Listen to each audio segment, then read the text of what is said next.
Bon, afin de trouver l'aire d'un carré penché, on a déjà vu deux différentes méthodes.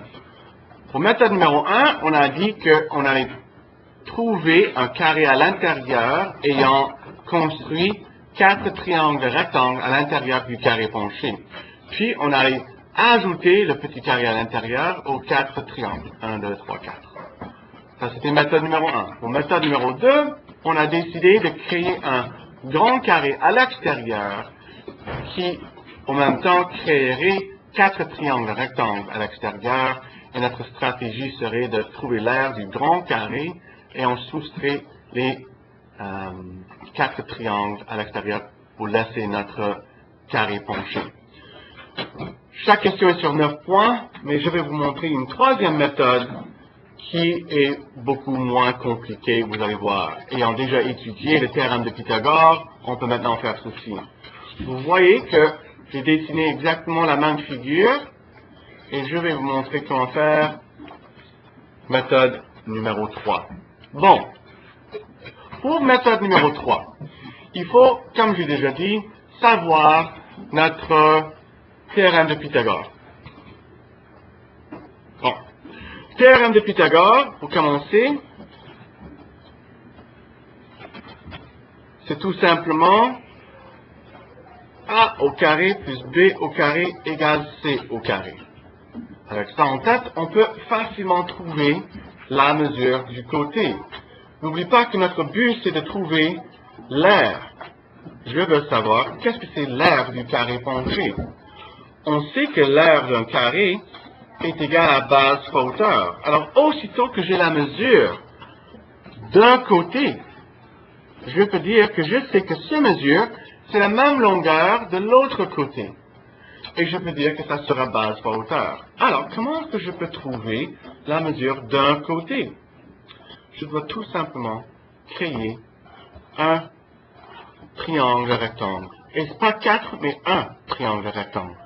Je crée un petit triangle rectangle ici. Je sais que mon je veux dire, ma base pour le triangle rectangle, c'est 3. Mon hauteur, c'est 4. Et je vais trouver c'est quoi C. Pour commencer, je dis que c'est 4 au carré plus 3 au carré égale C au carré. 16 plus 9 égale C au carré. 25 égale C au carré. Est-ce que c'est ça que je cherche?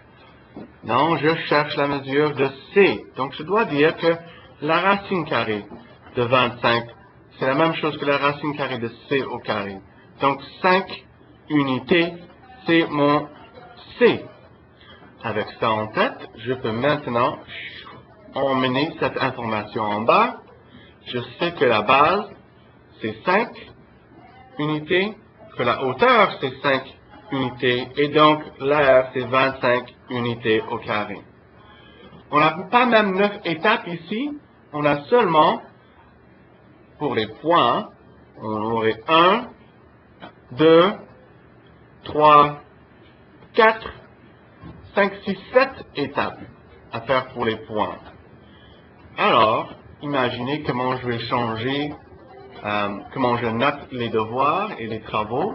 Ça sera un peu moins grand, disons, mais plus rapide, plus efficace et quelque chose que je vous conseille d'utiliser. On a déjà fait d'autres questions dans le passé et je vais vous montrer comment faire les mêmes questions en utilisant méthode numéro 3. Alors, pour méthode numéro 3, ici, je peux dire que je sais que l'aire d'un carré égale à base fois hauteur, mais je ne connais pas ce que c'est la base. Alors, je vais créer un triangle rectangle. Je sais que A au carré plus B au carré égale C au carré. Ça veut dire que j'ai 2 au carré plus 1, 2, 3, 4, 5 au carré également C au carré. C'est 4 plus 25 qui est égal à C au carré. 29 égale C au carré. Racine carrée de 29 égale racine carrée de C au carré. Alors, racine carrée de 29, c'est égal à mon C. Je prends cette information ici et je dis que c'est racine carrée de 29 fois la racine carrée de 29. Et on a déjà appris que la racine carrée de n'importe quel numéro multiplié par lui-même égale le numéro à l'intérieur de l'expression. Alors, c'est égal à 29 unités au carré.